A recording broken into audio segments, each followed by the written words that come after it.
So this is a Georgia coast, or the calving grounds of the right whale. Is that right? Yes.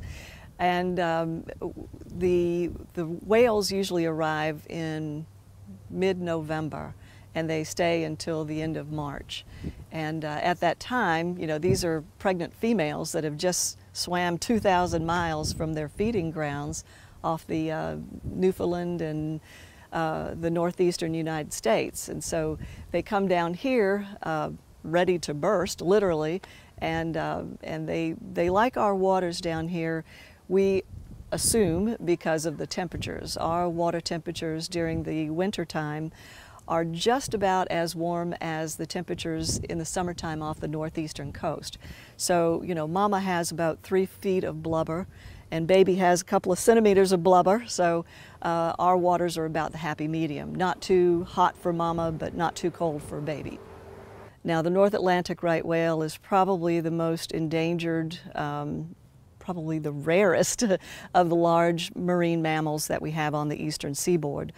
When I first started working with right whales, it was estimated that there were only 250, and that was back in the 70s. Now we think there are over 450 of these North Atlantic right whales.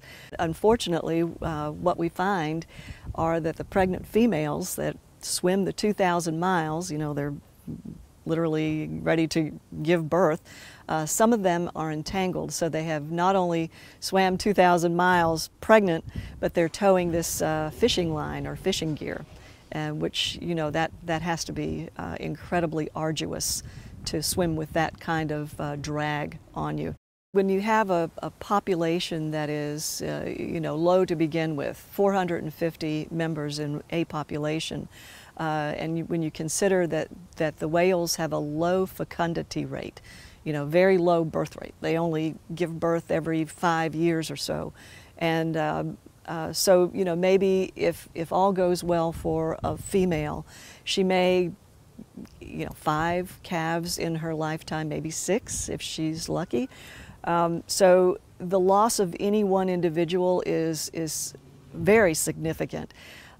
Usually we have maybe 1 or 2 calves per year that don't make it, and the highest number of calves that we've had in a season was about 20, maybe have been 20, and then the lowest I think we've had was 2. So, you know, that's quite a range, and it just depends on what the health of the mother. But when we go back and look at the availability of food prior to the calving season, prior to the females mating, usually if there's really abundant food, then the female has enough body fat that she can sustain that pregnancy. And so that's when we see the really high numbers of calves in a season.